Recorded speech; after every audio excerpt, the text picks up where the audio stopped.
Na aula de hoje nós vamos falar um pouquinho aí sobre a literatura portuguesa. Olha só,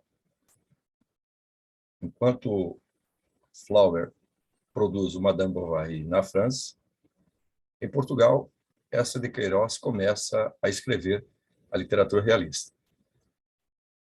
Deixa eu abrir aqui o slide, ok? Para que fique um pouquinho melhor para você dar uma olhadinha aí.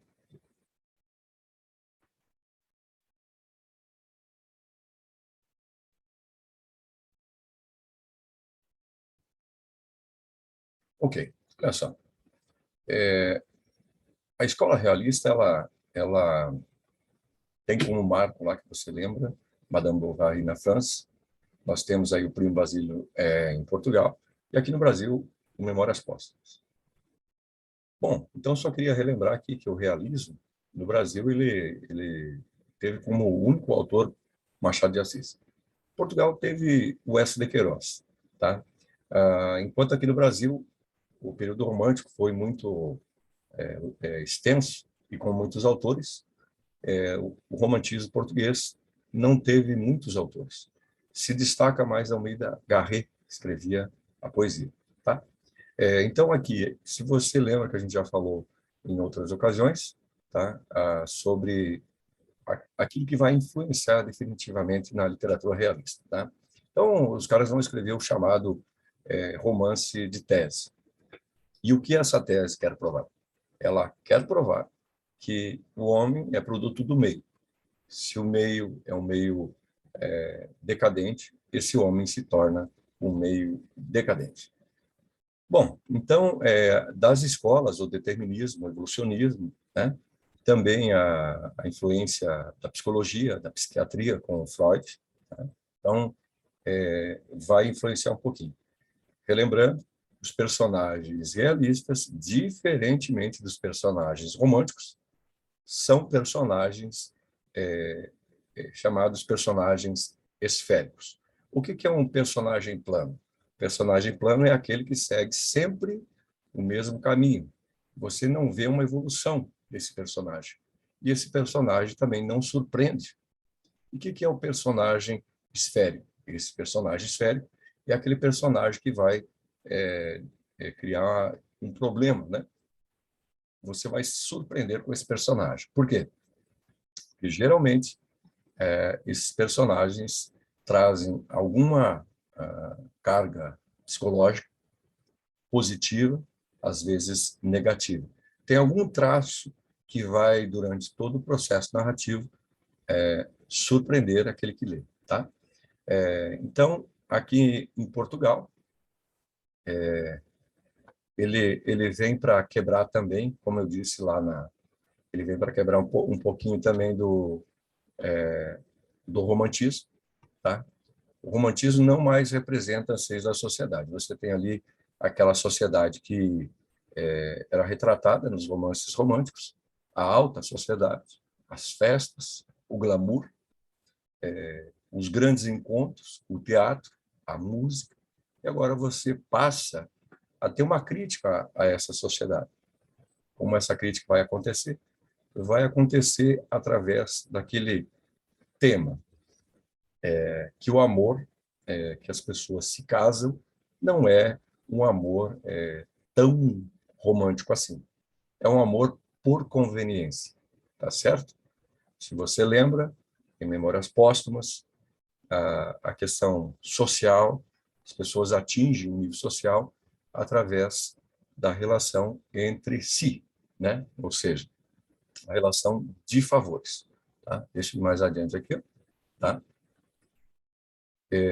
Aqui. Se você observar essas imagens, quando a gente pega uma imagem do período romântico, você tem as mulheres lindas, maravilhosas, sendo retratadas ou lendo livros ou tocando piano. Essa imagem da mulher, ela é muito contemplada por esses autores românticos. O que passa a modificar? Eles passam a ter uma visão mais do mundo do trabalho, influenciado também pelas teorias de Marx, Daí a velha luta entre o operário, né, entre o operário burguês, proletário e burguês, começam a querer, entram em conflito, por quê? Porque pelas exigências do trabalho, tudo bem? Bom, então, assim, em Portugal você vai ter também, né, como, além do Enéas de Queiroz, você vai ter aí alguns autores que vão escrever dentro da poesia realista. Há um exemplo também, que é o Antônio Feliciano, de Castilho, que ele vai ainda continuar escrevendo, eu diria, poemas românticos. Daí você vai ter o André de Quental também, que vai estar tentando trabalhar num período que já não é tão conveniente escrever poemas românticos. Tá? É um momento social assim em que as coisas precisam ganhar uma nova perspectiva. Tá? Bom, então, o que esses escritores vão defender? Então, você veja bem, eu disse para você antes que ele escreve o Primo Basílio, mas o realismo tem início efetivo em Portugal, quando é lançado O Crime do Padre Amaro. Primeira obra com características realistas. Nessa obra, o objetivo não é a denúncia em relação ao casamento, a questão do adultério. Nessa obra entra uma outra crítica dos realistas. Crítica ao quê? Crítica a uma das coisas que a Igreja nunca conseguiu conciliar, que é a questão do celibato, o casamento dos padres. Tá? Então, essa obra, O Crime do Padre Amaro, é uma obra realista e ela tenta mostrar para a gente a problemática existente dentro desse contexto da Igreja. Tá? O Padre Amaro se apaixona.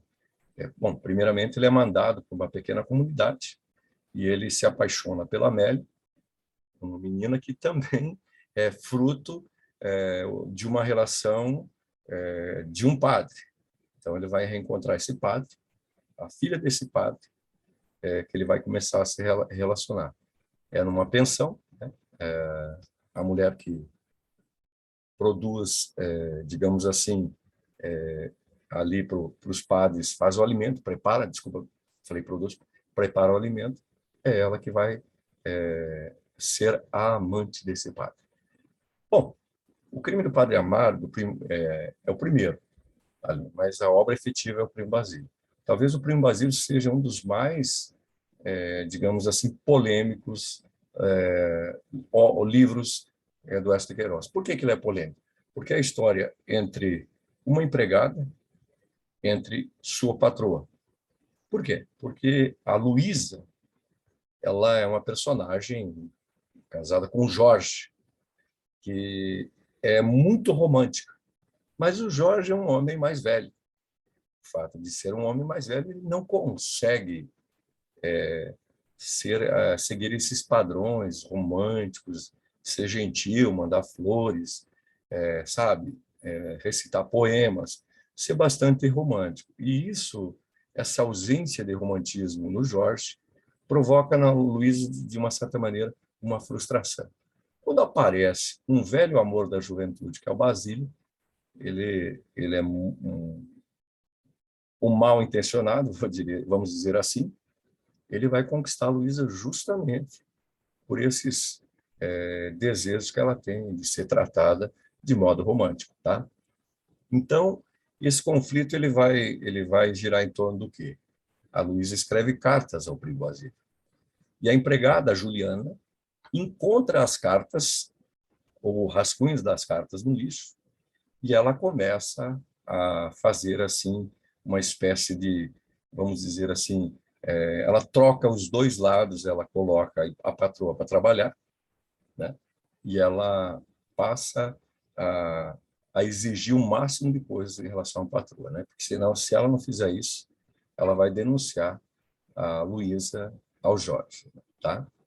E depois, na sequência, você tem lá o Mandarim, uma obra que talvez não seja tão importante, não tem tanto destaque. O Crime do Padre Amaro, o Primo Basílio e os Maias são as obras de maior destaque.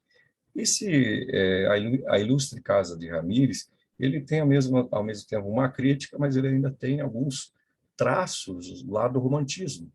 Eu acho que o Oeste de Queiroz tem a intenção de quê? Mostrar uma certa mediocridade nesse ambiente que é a casa de Ramires. E as cidades e a César, eu diria que ele é um romance que ele começa com um tom assim um pouco romântico, mas o objetivo maior da cidade e a César é descrever um pouco a cidade de Portugal, tá? Então, esses são alguns dos seus principais romances, tá certo? Então, aqui deixa eu aqui no Brasil, como a gente falou, aí o Machado de Assis que vai aparecer. Mas o Machado de Assis, tanto o Machado de Assis quanto o Enéas de Queiroz, são influenciados profundamente pelo Gustave Flaubert, na França, que escreve o livro Madame Bovary. Tá certo? Então, eu vou fechar aqui agora. É só um breve comentário sobre essa escola em Portugal, que também é uma escola importante, em vestibulares ou concursos, não é muito exigido, mas uma vez ou outra aparece alguma obra. É muito comum obras românticas, como Amor de Salvação, Amor de Perdição, aparecer nos vestibulares ou concursos, porque eu acho que são romances assim, um tanto quanto muito melosos, né? Eu diria muito água com açúcar, mas eles são muito cobrados. Beleza? Então, até a próxima.